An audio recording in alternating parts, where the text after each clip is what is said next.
Appearance versus reality. The power of perception, rule 1 to 3.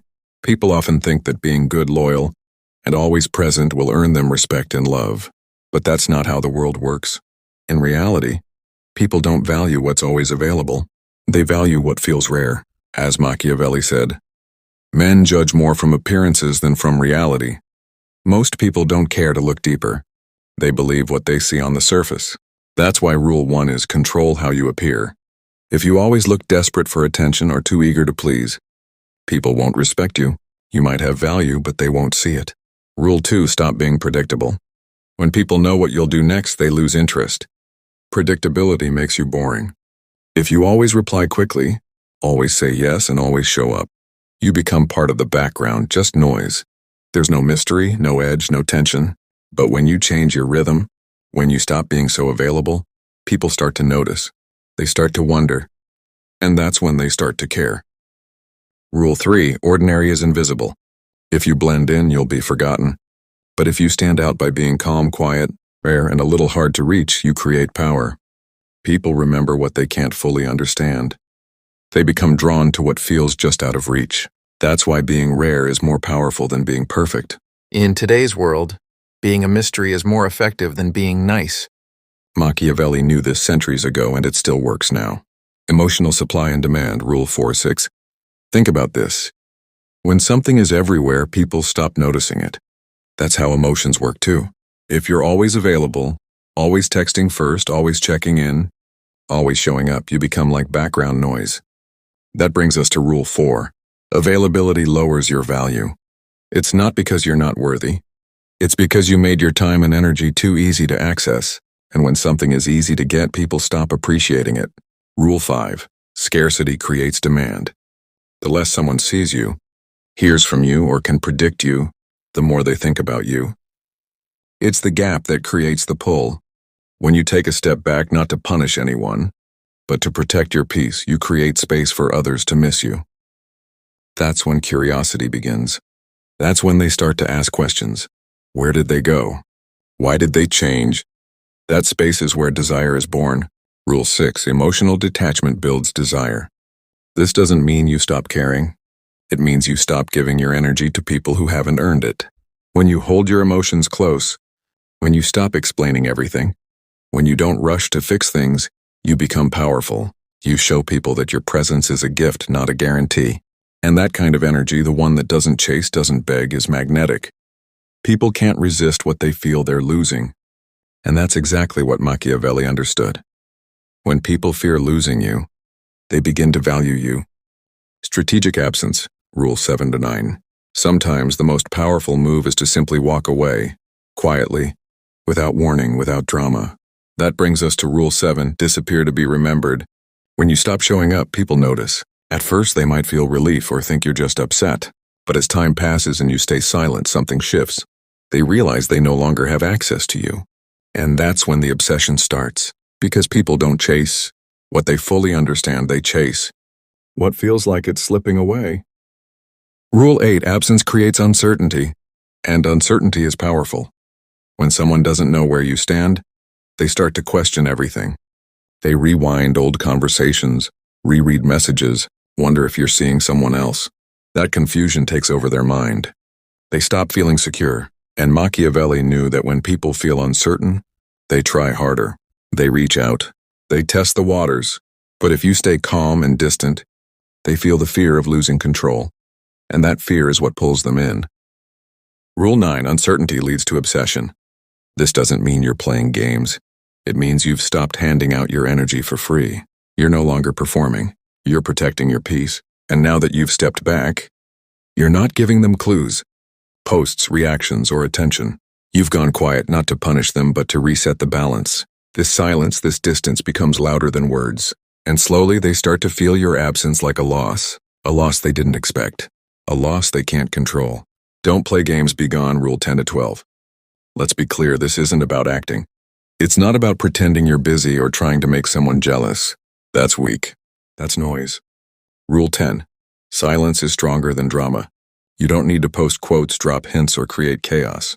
Real power doesn't need an announcement. Just disappear. Let them wonder. Let them sit with the quiet. That silence will say more than any angry message ever could. Rule 11, don't leak digital energy. This is where most people mess up. They stop texting but keep watching stories. They don't reply but they like posts. They go silent but they're still visible online. That's not real scarcity, that's performance. If you truly want to reclaim your power, you need to vanish completely. No signals, no breadcrumbs. Be gone emotionally, mentally, and digitally. That's what makes your absence real. Rule 12, withdraw gracefully, not dramatically. You don't need to block, curse, or confront. That's what they expect. What truly unsettles people is when you leave with peace. You don't fight. You don't explain. You just stop showing up. No reaction. No closure. That's the power move. Because when they realize you're not coming back, and you're not angry either, it creates a storm inside them. They were waiting for chaos. You gave them emptiness, and that emptiness makes them spiral. Building a new power dynamic, Rule 13-15. Now that you've created distance, the balance of power starts to shift. This is where you stop being the one who gives, and start being the one they chase. Rule 13. Let them fear losing access to you.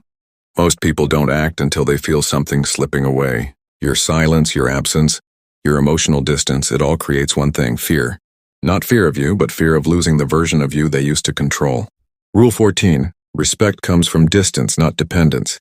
You may have thought that being close, always available, always present would make people love you more. But the truth is, it made them take you for granted. People don't value what's always around. They value what they can't easily get.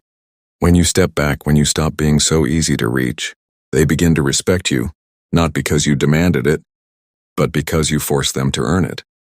Rule 15. Set emotional boundaries like laws. From this point on, your time, your attention, your presence, it all has to come with conditions.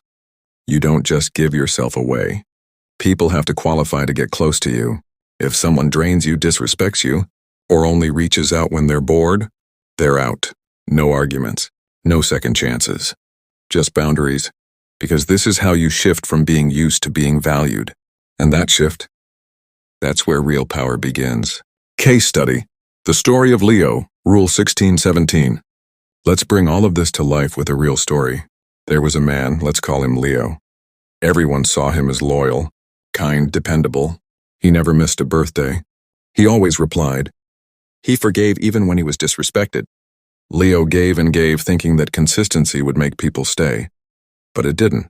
Rule 16. Don't be the loyal servant, be the irreplaceable presence. The more Leo showed up, the more people overlooked him. They treated him like furniture, always there, always useful, but invisible. But something changed. Leo didn't explode. He didn't argue. He just stopped showing up. No announcements. No warnings. He vanished, not out of anger, but clarity. Rule 17. Power returns the moment you stop asking for it. And just like that, they came back. Not because they suddenly loved him, but because they lost control. They missed the version of themselves who had power over him. But Leo was no longer that version. He wasn't emotional. He wasn't reactive, he had shifted. This is the turning point. When you stop being the person who's always available, always forgiving, always bending, people feel your absence like a loss. They chase you, not because you begged, but because you became rare. And in a world full of people trying to prove their worth, Leo found his by walking away, quietly, strongly, and without looking back. Modern obsession dynamics, Rule 18-19. Now let's talk about what happens in their mind once you're gone. Rule 18. People chase what they can't read. When someone can no longer predict you, they become obsessed with figuring you out. They start replaying your last messages, checking who you follow, wondering if you've moved on. They don't do this because they love you. They do it because they've lost their grip on you. You've gone from being their emotional safety net to a complete mystery. Rule 19. The brain craves tension, not comfort. As strange as it sounds, comfort doesn't create desire. It creates boredom. But tension, uncertainty, distance, silence makes people think. It makes them feel. That's why obsession doesn't begin when things are perfect. It begins when someone feels like they're losing control, when they're unsure of where they stand with you. That space you created? It becomes the stage for their mind to run wild. They check your profile but don't reach out. Or maybe they send a "Hey stranger" text testing the waters. They want to see if you'll respond the way you used to. But the truth is, They don't miss you. They miss the power they had when you were always available. And now that you've taken that away, you've created the kind of emotional tension that sticks in their mind. That's not love. That's psychological gravity. And Machiavelli understood it perfectly. People fear losing power more than anything else. And now they've lost it.